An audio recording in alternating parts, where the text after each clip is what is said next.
why farmers are the best science teachers, and how kids in the city are the future of agriculture. I'm a fourth-generation dairy farmer from California, and the answer to that question is in my family's history. In 1893, my great-grandfather Luigi came from southern Switzerland, traveled across the seas, arrived in San Francisco, and came to my hometown of Hanford and purchased land from the Southern Pacific Railroad Company that was wild, unclaimed land that they sold to pay off the construction of the railroad. During my great-grandfather's time in farming, the technology of the day was characterized by human and horsepower.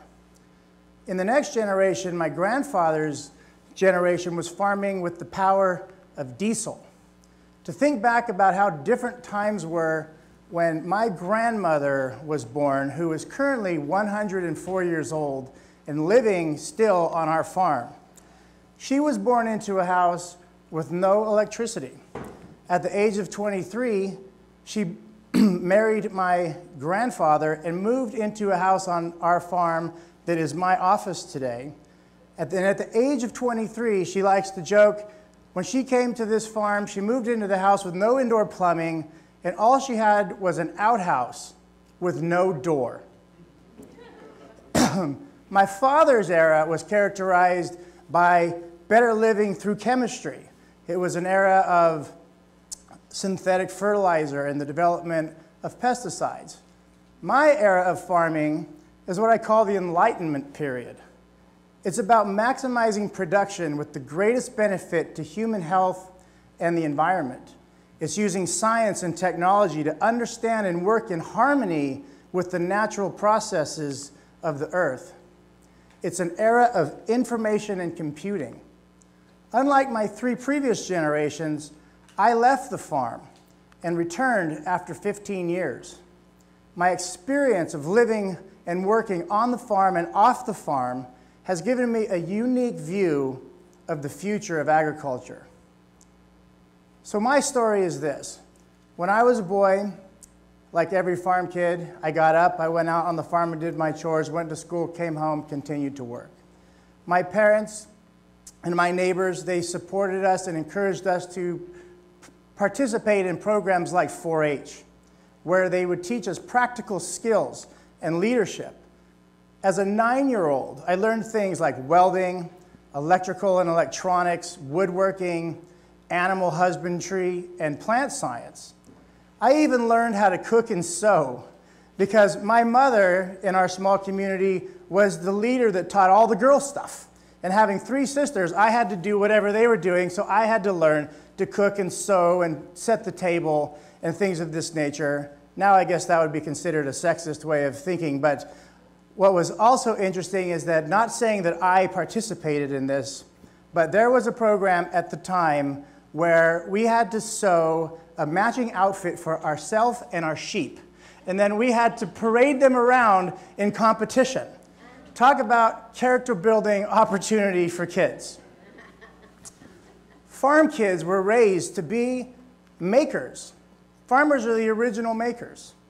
4-H was and still is a hands-on opportunity to learn STEM, science, technology, engineering, and mathematics. After college, I left the farm. I went to Cal Poly and I got a degree in dairy science, and when I went out into the world, I was concerned because I didn't have any marketable skills in the real world having a degree in dairy science. So the best opportunity for me was to become a babysitter of rock stars. And for 10 years of my life, I managed tours for rock bands. And I traveled all over the United States and the world, bringing tours from town to town, entertaining people and delighting fans all over the place. It turned out that my farm boy skills translated very well and were actually quite sought after in that environment. I became known as the guy that could fix anything. If a guitar broke, I would take it apart, figure out what was wrong, and fix it. When the bus or the van broke down, while everyone else was standing around wondering who was going to come and rescue us, I opened the hood, figured out what was wrong, and fixed it. because in that environment, the show must go on. What I discovered was that it wasn't the information I had learned as a child that made me useful. What mattered was a way of thinking. What my parents, 4-H, and the farm had taught me was how to solve problems. A way of thinking that stems from the belief that failure is not an option and nobody is coming to help. It's basically up to you to do it. As a teenager, at 4 o'clock in the morning, if the feed wagon broke down, I would have to get up and go fix it. Because if it wasn't fixed, the cows wouldn't get fed. And that's not an option. Failure was not an option. When confronted with the notion that failure is not an option, and no one is coming to help, sometimes strange things happen. Innovation happens. Baling wire and duct tape are oftentimes the tools of choice, right? Done is better than not. In 1998, I left the music business and moved to San Francisco to go to work in web development. I came into the internet industry and worked at a startup company, and we were developing new tools for the internet, and the internet was very young at this time. And very often we would start building a website with a technology that 3 months later, while we're still working on this project, the technology would become obsolete.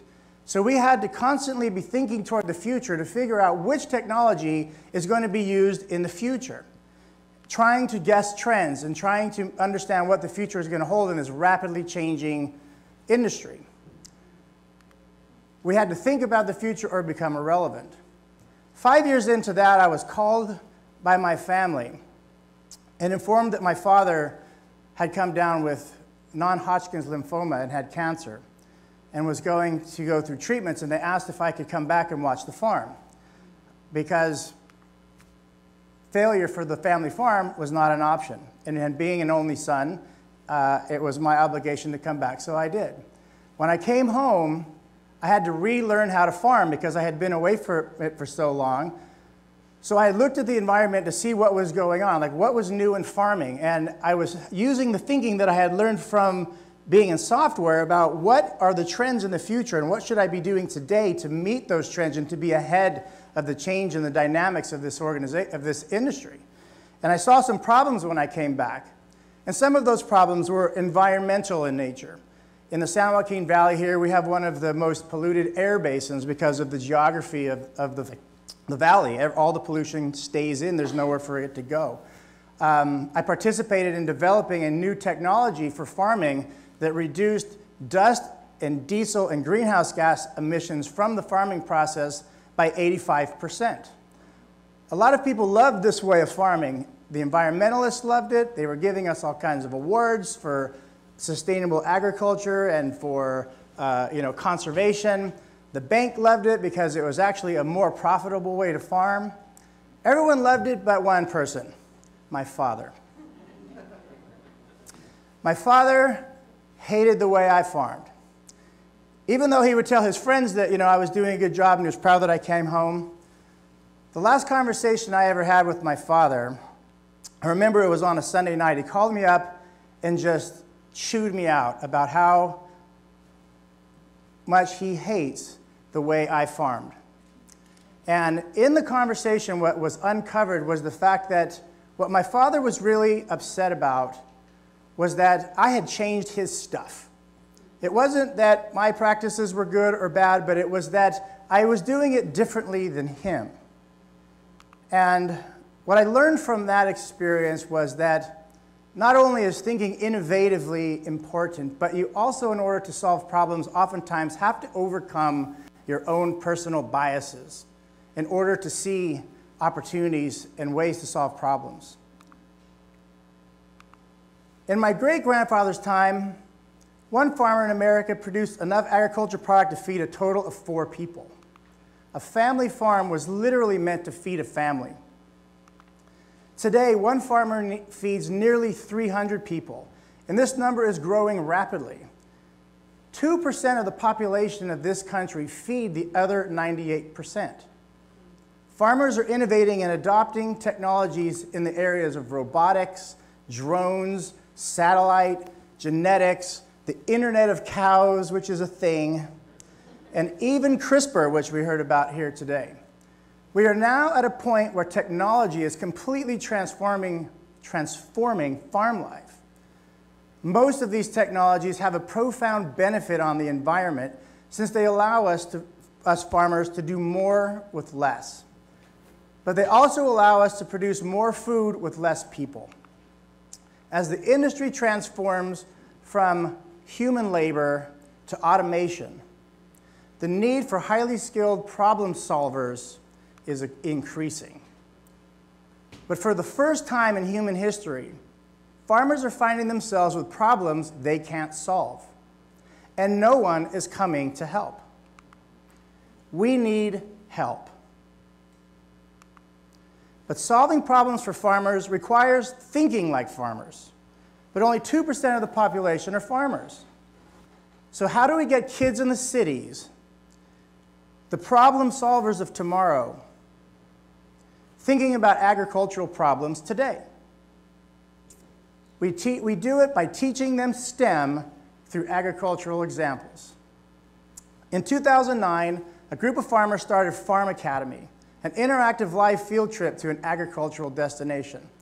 Using advanced video conference technologies, our ag professionals take over elementary school classrooms and offer an experience to kids in the city that's the next best thing to being on the farm. This program is designed to promote STEM literacy and healthy lifestyles. The goal is to ignite in students a passion for science and give them examples of how science impacts areas most central to their lives: food, nutrition, and the environment. By creating a relationship between the science and technology of agriculture and the science and technology of everyday life, Farm Academy aims to ignite a passion for learning and the attitude of the farmer. Failure is not an option. Think about the future and work past our biases. Because these children hold the key to our future as farmers and our future as the human race. And who knows, maybe one day one of these kids will even come up with a way to hang a door on my grandmother's outhouse. Thank you.